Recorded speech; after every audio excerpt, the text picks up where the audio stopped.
once again to our hymn meditation. Today, I'll be sharing the history and the message of three of our beloved hymns. We will open this episode with Be Still and Know, a peaceful yet assuring song written in 1752 by Catherine von Schlegel.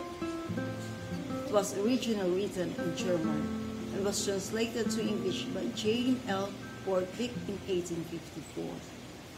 The two passages that are reflected in this hymn are Psalm chapter 46 verse 10 and Psalm chapter 100 verse 3. The text was set to two tunes.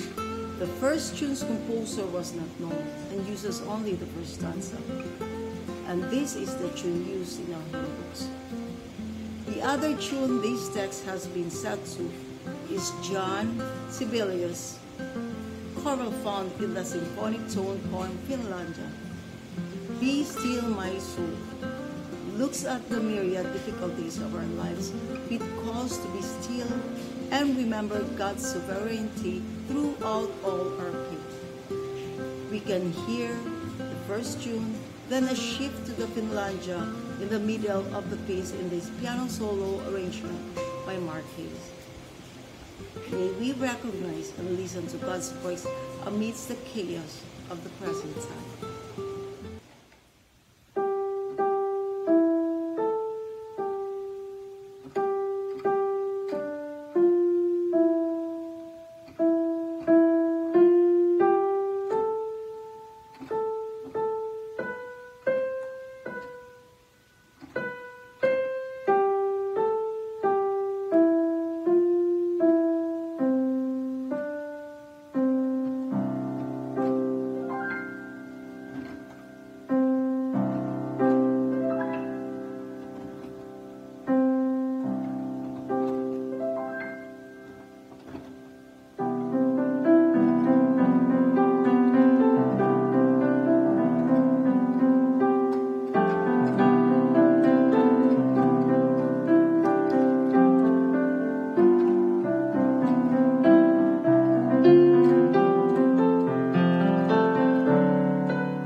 Sing them over again to me, wonderful words of life. Let me more of their beauty see, wonderful words of life. words of life and beauty.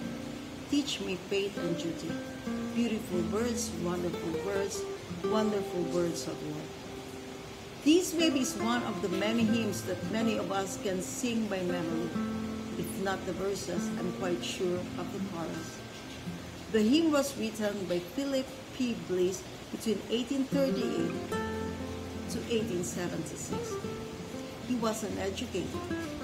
Philip and his wife Lucy were singers on revival meetings, leading the songs of what would be known as the gospel era of humility. The wonderful words became wonderful words of life, a teaching tool that are deeply rooted in the ear, voice, and mind of the singer.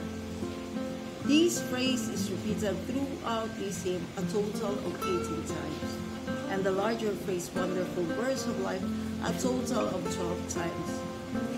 He uses means other than repetition to reinforce the teaching of the text and truth. The poetic devices he employs also help to teach the hymn. His life was cut short when he and his wife, Lucy, were involved in a train wreck. As we listen to this piano arrangement of wonderful words by J. Rouse, may we be reminded of the power of words, the Spirit moving through their proclamation, and the call of Christ.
What a Friend We Have in Jesus was written by preacher Joseph M. Scriven as a poem in 1855 to comfort his mother who was living in Ireland while he was in Canada.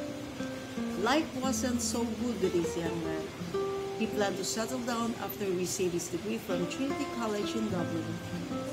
Unfortunately, the day before his wedding, his future wife drowned.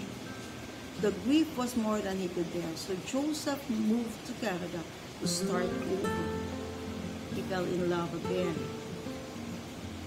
But weeks before they were to wed, his fiancée Lisa became sick and died from her illness.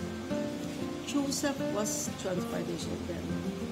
From this heartache and through faith in his God, a mission was born. He took a vow of poverty and began to help the poor and the handicapped in any way he could. For 10 years, he made himself available to come alongside to those that were in need, and he found comfort and purpose in serving. Then his mother became very ill and did not have the funds to help her or go to be with her. He penned the verse of this poem for her, and it has since comforted, encouraged, and uplifted not only his mother but generations. Let me end this episode with a piano arrangement of What a Friend We Have in Jesus by Victor Labuntog. Thank you for keeping me company. Till next week. Have a great day ahead, and amping always.